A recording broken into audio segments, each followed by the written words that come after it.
Hey everyone, let's make watch this video. So I want to go through, just look through the stocks in the morning that are gapping up, and I just want to talk about them. Talk about how to make watch this, but more than that, just talk about what's been up lately, and yeah, kind of show the process of finding stocks, which I've already made a couple of these videos, but I'm in the mood to make one. I think it's good I just get back at it, Let's just get back at it. Let's make some videos, create some content, kind of get back in the mood.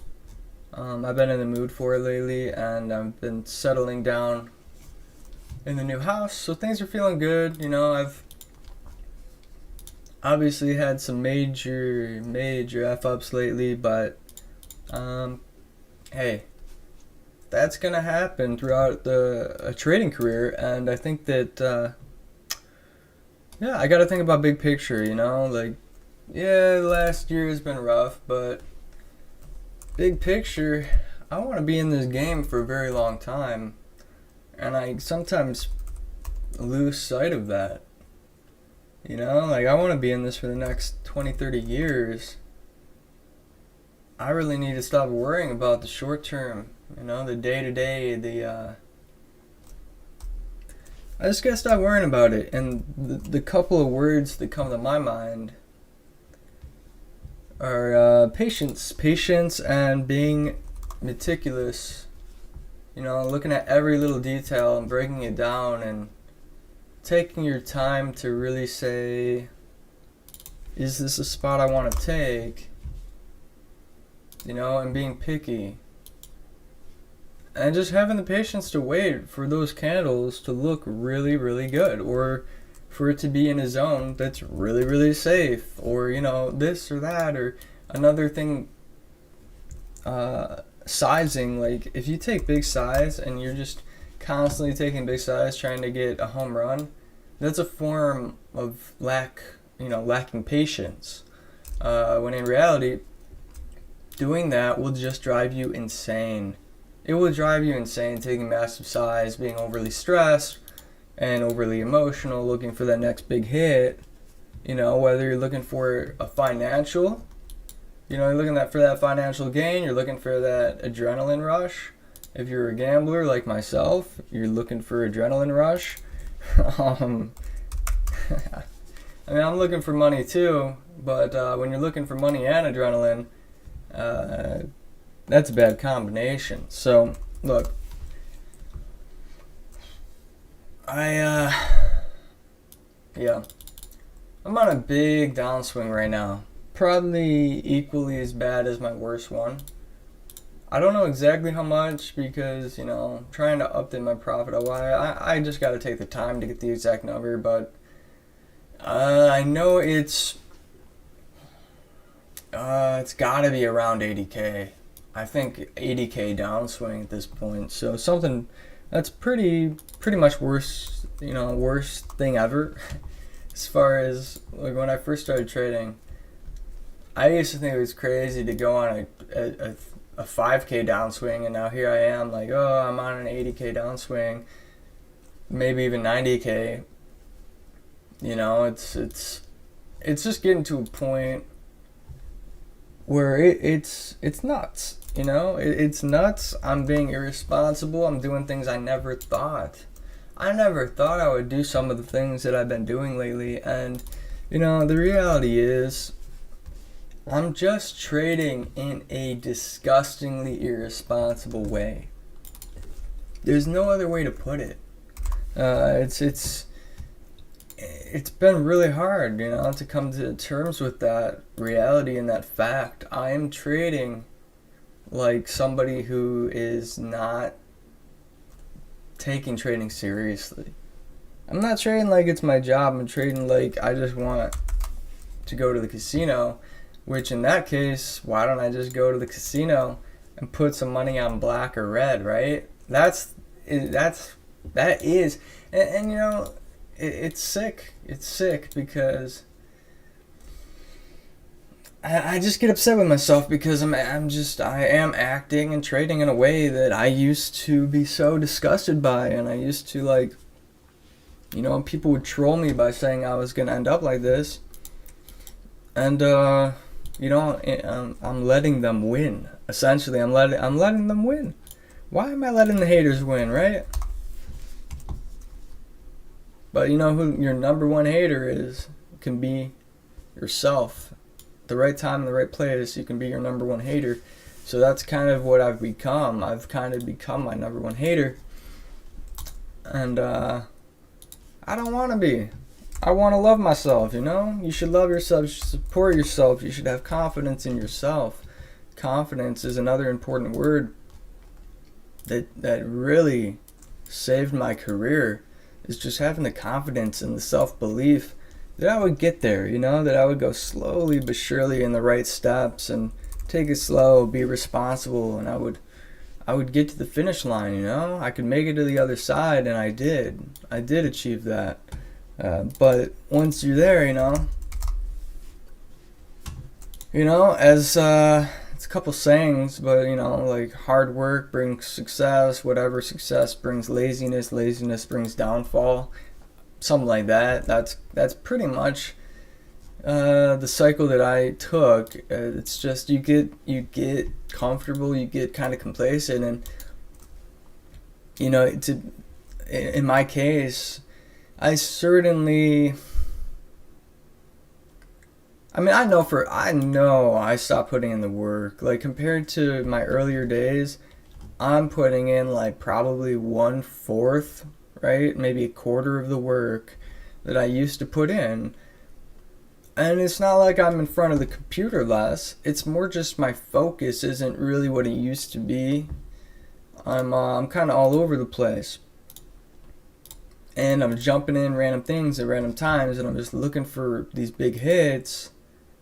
I'm not going through the news scanner, which, you know, that as an update, I would say I was wrong. You know, I think I was completely wrong on the video where I basically said I just look at the gap scan and I kind of just look for TA because things are busy and you know, there's enough hot stocks that I don't got to go through the news scan as much or any more at all. And I think I was dead wrong. I think I don't think that's correct. I think that one of the things I started to just skip the news scan. I used to, every single day when I was on my come up, I used to look through that news scan very closely. I would look at all the stocks. I would look at the PRs. I would look at what PR gapped it, what PR didn't gap a stock. If I thought, hey, that PR is pretty good, I feel like it should have gotten some attention, but nothing moved. Well, guess what? I might put that on my watch list and take a close look at that stock, see if I can get a really nice entry before the attention comes on the stock, and that will happen from time to time. But more importantly, it's just to see a list of stocks, is to look at them, analyze them, look at what that PR caused or not, you know.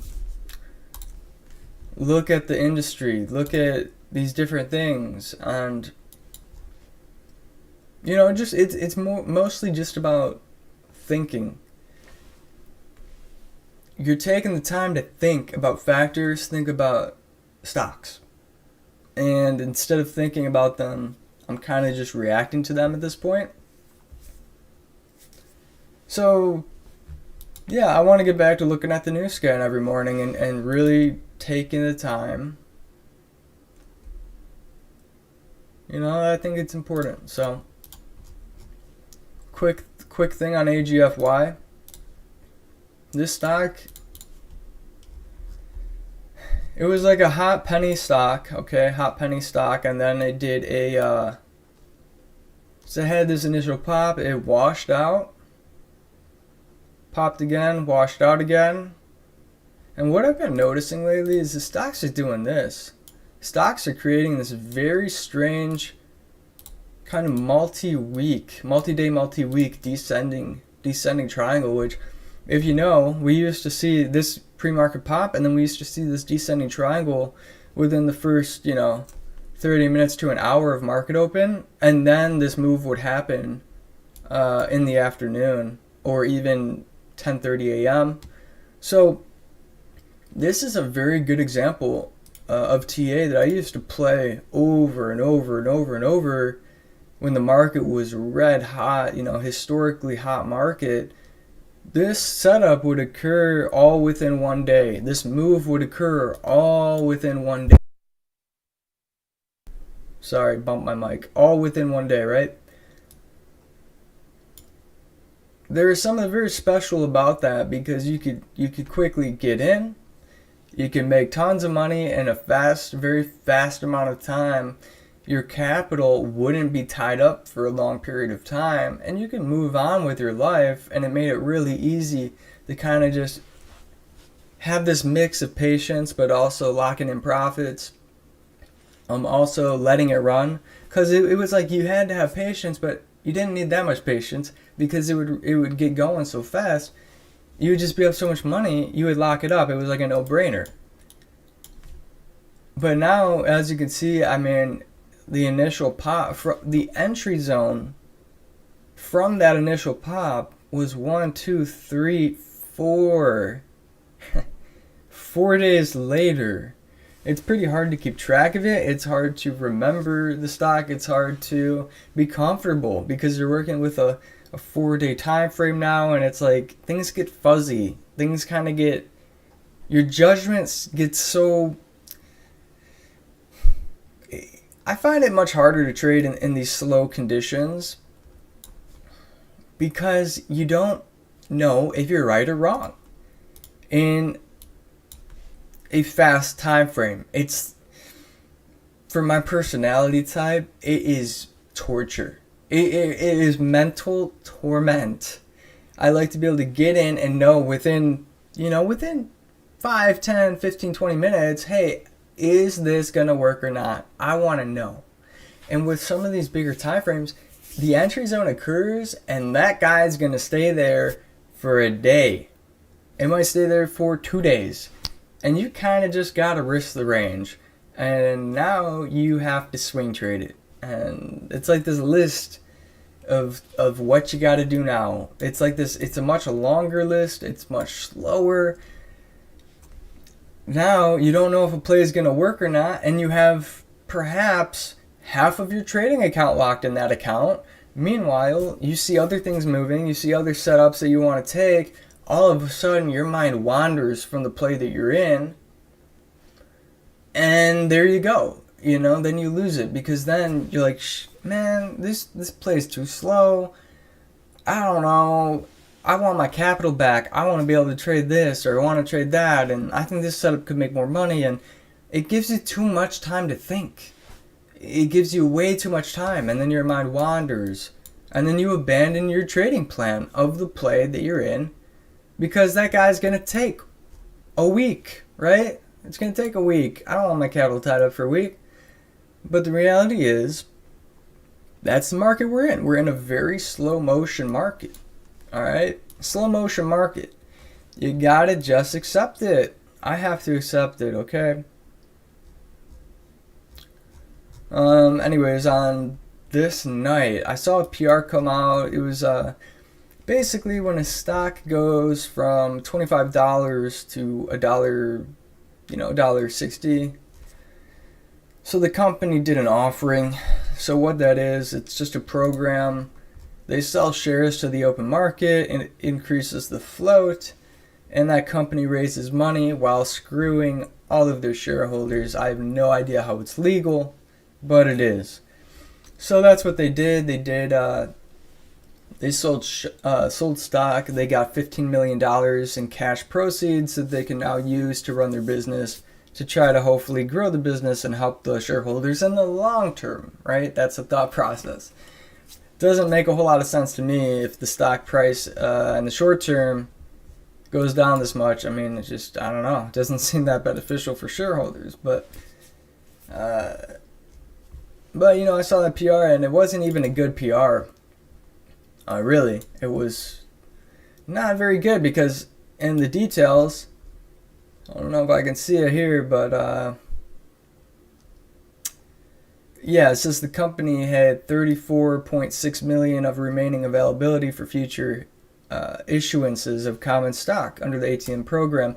So essentially, it's saying they have free reign to just dump more shares on the open market. Essentially, the PR is saying that they're not done. You know, that's kind of what I got from that.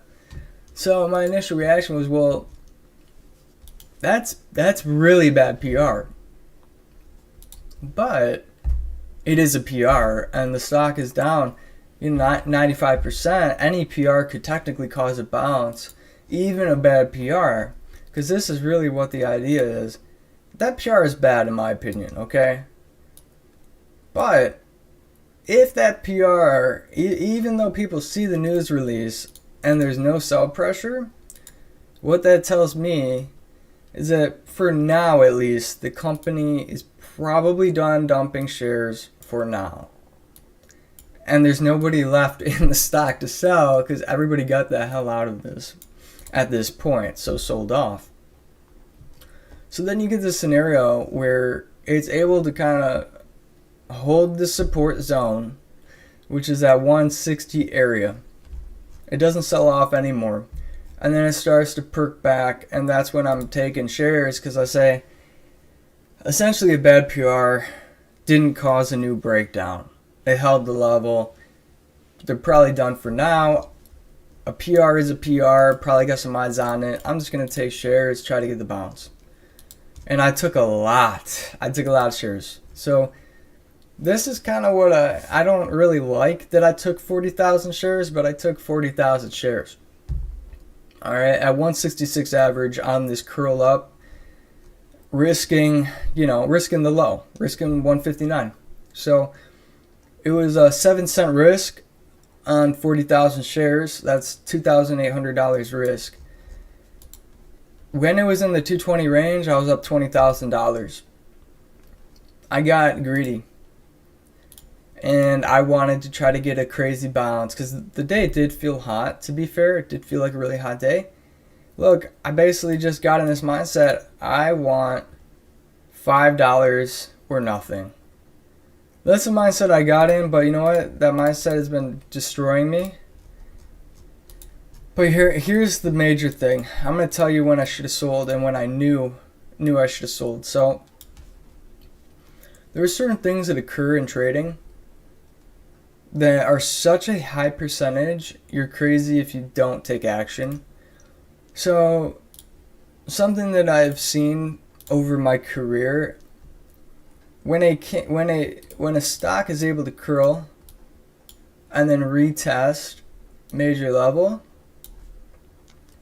and you get a nice surge and a nice breakout, if it instantaneously has the surge and before you can even really see what's happening, if it gets sucked all the way back down within that same kind of time frame, within that same minute, which it did, it got sucked all the way back down immediately. You could basically, it happens so fast you could basically not even see it.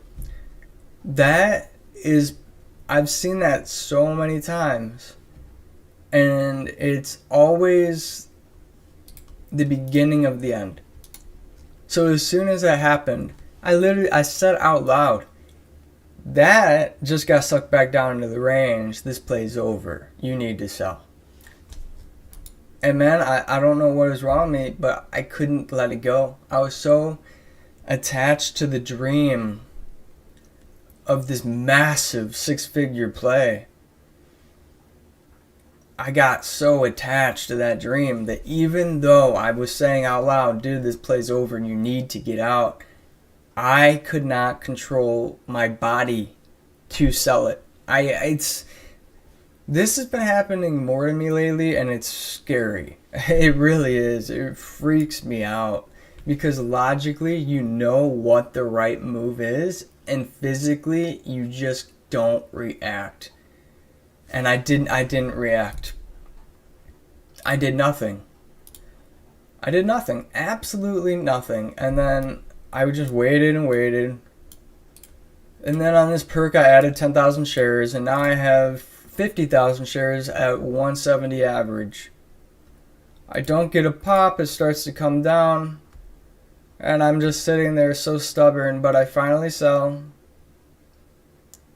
Finally sell it at 173. I make 3 cents a share on 50,000 shares. I make $1,500 on a play that I was up $20,000 on when I knew that it was over and just didn't sell. And this is why I'm a losing trader now. So, it's like, look, this could have went to 5 and I could have made bank. That is true. But you know what else is true? This candle surged, it got sucked back down within 2-3 seconds, and I knew that it was the end of the play, and I refused to sell. I could have sold, locked in 20K, reevaluated, and I would have been fine. Even if I got in here with some heavy size and got stubborn and even if I took like a 3K loss on this, if I log in 20K, I'm still up 17K overall instead of only making 1,500. So this is why I'm a losing trader. It's really not because of the market condition, rather my lack of patience and my lack of logic. So, you got to, how do I change this? Well, try to be blunt with yourself and try to stay positive, right? So I have to stay positive. I just got to be blunt with myself. And I gotta make more content so that I get sharper, because content is studying. There's AGLE. Now AGLE was cool. I saw a pop the day before. I was tempted to scoop some shares at 57 and after hours, because I did, there is a trend of, it's kind of penny stocks bouncing lately, and they're perking before they become multi-day runners in a lot of cases. But I held off. It became a morning gap up, so it was on scans, morning gap scans. It perked a little. Now, I need to get back to my basics, and for me, that is just, I just need to not touch anything pre-market, not touch anything after hours, and not swing trade. No matter what the market condition is, I can't. I'm at this point where I cannot do that. I have to go back to my basics. I have to just trade when the market's open. When the market's open and setups occur, cool, take them, okay. But I gotta get back to my basics, So anyways, I saw this kind of hold for 3-4 minutes, which is really great. That's what you want to see, because it basically holds this trend and then it comes out of it. I took 67. I had 20,000 shares at 67, and I went ahead and I started the day with kind of a healthier mindset, even though I ended the day like always, basically devastated, lost 7,000 when I should have made like 30K, just locking up good profits. Just devastated like usual. But hey, let's change that. So basically I saw this breakdown. I sold it at 74, I think. So I took 67 to 74, 7 cents. I made $1,400 on this, and then I saw this, and I was like, this is nice. I remember when things kind of did this. They'd come down, form a clean trend. I bought back in at 73. I took it to like 83 or 80. 80. Just a nice move right there. 10 cents a share, very quick. Another, I don't even know. I think it was, I think I only took 10,000 shares at a time. The point is, though, I love kind of this price action. This one wasn't painful. Like, if you got in and you were wrong in a spot, it didn't really screw you over. It didn't gap down hard or get a liquid. It was always liquid. It was always kind of stable. And that was kind of a nice thing to see.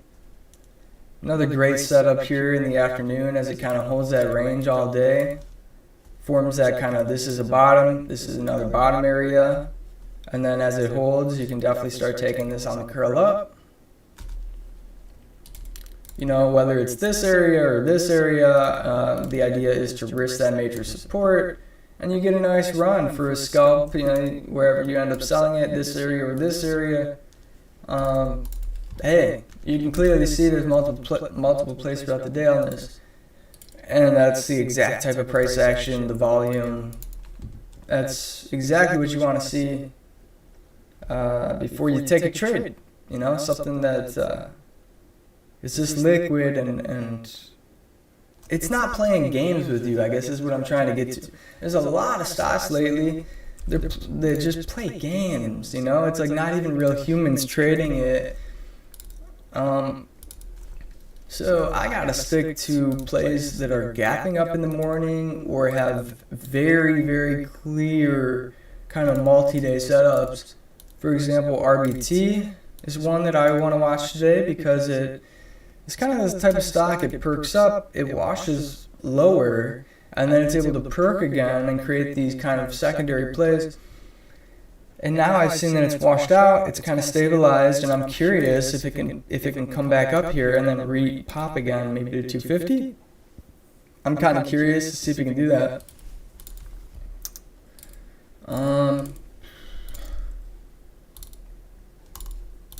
Yeah, so what else? Epics was another one.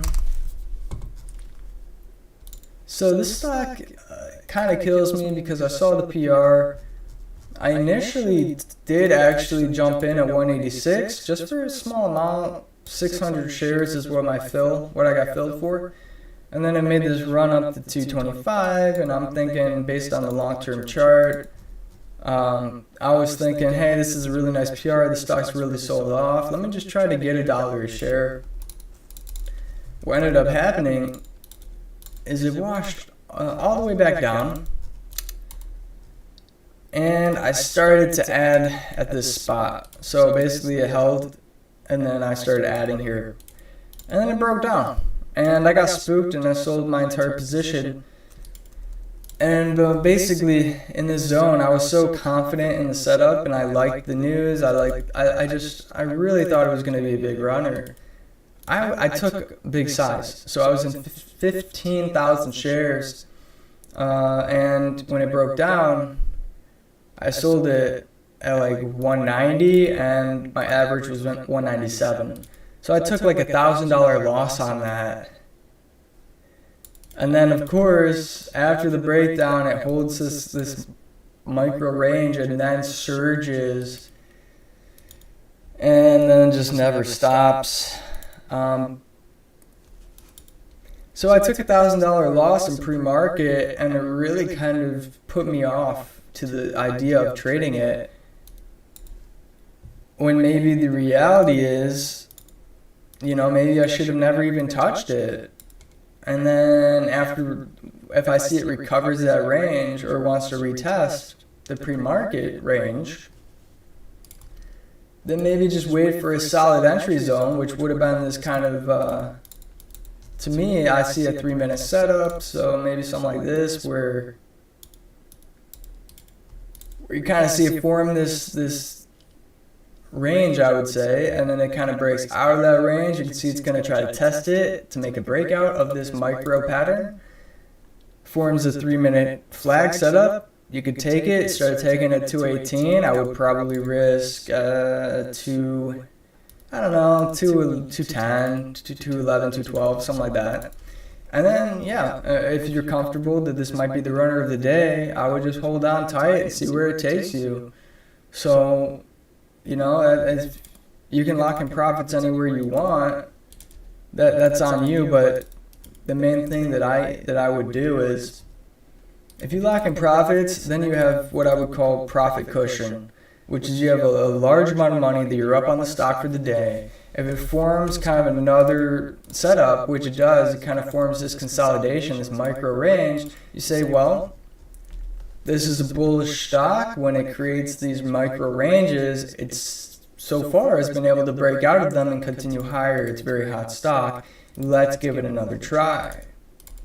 So wherever you get in, whether you get in here or you get in here or you get in here or here, wherever you get in, because it is a pretty choppy, pretty algo, robotic, crazy market right now.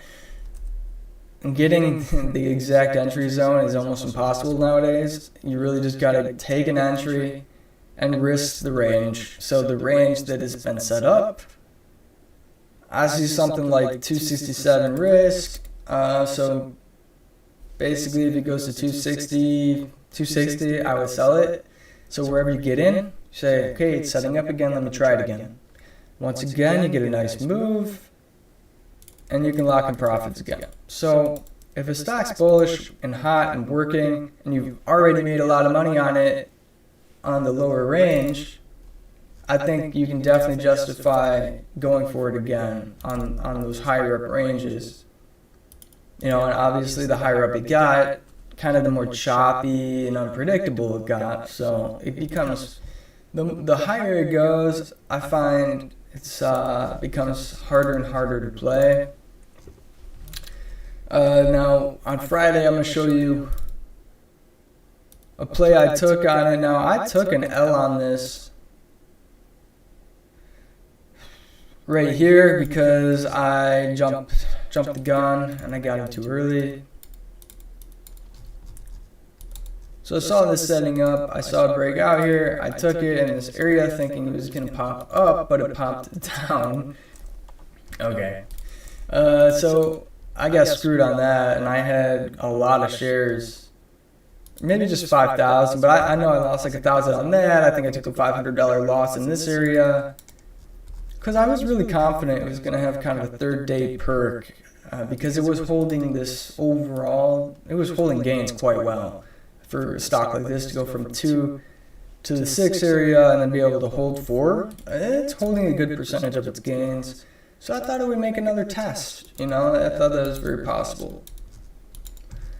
What I ended up seeing is that it had this breakdown. A lot of volume comes in and it breaks down here, but then it gets sucked back into the range, makes these higher lows, gets sucked back into this overall horizontal range. It's able to hold it, and that's when I basically thought, this is worth another go. And I wanted more shares, but I have a smaller account these days, and I was in some other stuff, so I just was able to take 5,000 shares at 417. And then almost immediately I got a nice surge, and it made a really nice move. Nice dollar share move. I could have locked up $5,000. I got stubborn and I locked it up at 460 like a moron. Again, I'm just not selling where I should. $1 a share is an absolute awesome thing to achieve within 10 minutes. You should definitely lock that up if you want to make consistent long-term profits. So I'm losing so much of my profits back by being stubborn. It's just gross. So I got to work on that. All right. So that's kind of the recap of my Friday. I'm on a big downswing. I'm trying to get it together. I want to have patience. So the main thing from this study video that I want to do, all right, I want to start thinking about some more words. I want to think about patience. I want to avoid pre-market. I want to avoid after hours. I want to avoid swing trading. But patience, patience, patience, patience, patience. I really want patience. If I only take a couple trades a day, that is fine. That's fine. If I only trade 1 or 2 stocks a day, that's fine. The most important thing for me right now, I either have to paper trade or I have to have patience, because I can't keep losing money at the rate I'm losing it. I got like 300K liquid or something. Half of that's in my trading account, half of that's in my bank account. I don't owe any taxes. I've got a house paid off. I'm in a good spot. Okay, but when I moved into this house, I know I've spent a lot on the house, but when I moved into this house, I had closer to 500K liquid. So in a short period of time, my money has gone down, and that's stressful to see, but If you're spiraling out of control, you don't need to crash. You can control that spiral, and you can level the plane, and you can keep going. I want to level the plane. I want to save myself from a crash. So I can do that. Okay? I can do that. It's easy. It's easy, but you have to have control over your emotions. Gotta stay logical. You have to listen to yourself. If you say something and you know something, take action. You can't just say it, not take action. Say, hey self, I told you so. Well, who gives a shit if you told yourself this or that? If you didn't take action, then it wasn't worth anything. Your knowledge or your intuition wasn't worth anything because you didn't take action. So I just want to get back to the basics. I want to trade smaller size. I want to either trade smaller size, paper trade, or do what I'm doing now, which study more, get back to the basics. Patience, patience, patience, patience, patience, patience, patience. Alright? I sound crazy. I am crazy. Everybody that trades stocks is a little crazy. You know, everybody is. Let's be real. Some crazier than others. Alright? Maybe I'm one of the crazies. But look, I was able to trade responsibly before. I can do it again. I've lost my way, but my career is going to be long. I just need to slow down. I just need to reset the mind, reset the mind. I did this before when I was new at trading, and I lost a ton of my net wealth. I lost like 2/3 of my net wealth. I had to reset my mind. I said, I'm going to pretend like I never even traded before. Let me just paper trade. And I don't necessarily want to go right back to paper trading. What I'm going to try now is let me reset my mind. Forget how much I'm up or down. Forget where I'm at overall. Just reset everything.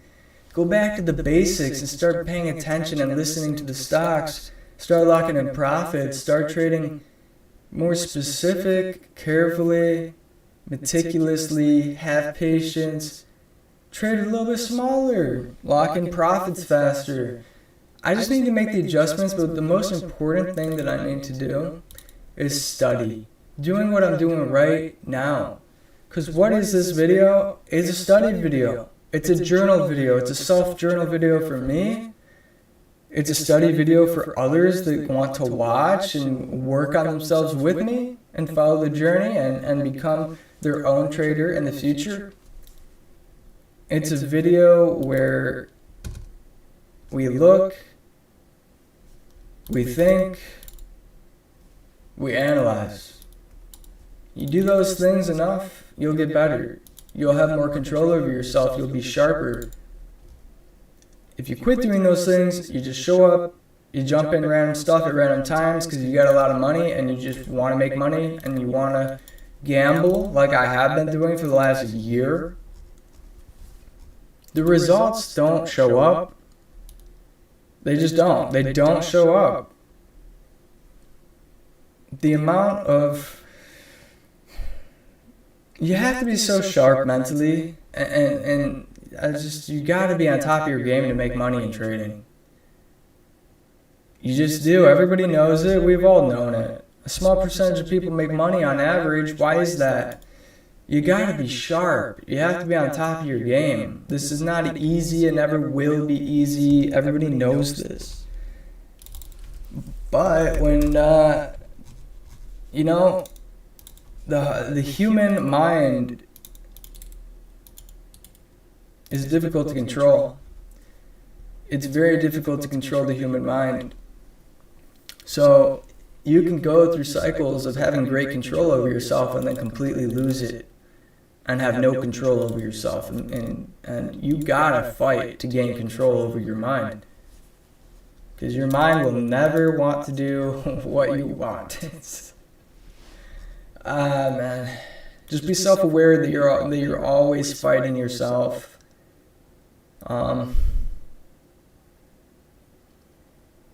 Gotta dig deep. Gotta dig really deep and try to gain that control back. And I'm trying to take the step in the right direction by making content again. I know content is important. If you guys want to make your own journals, whether you want to make that public or not, I mean, that's obviously up to you. But I choose to make mine public. And, yeah.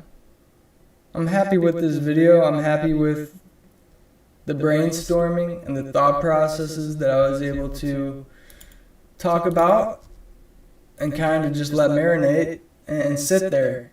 You know, we're all kind of just sitting here, and I'm thinking about all the things I've said, and it was a good self-talk, and I hope it helped somebody. And if it didn't, at least it helped me, right? Just a little self-talk in the morning.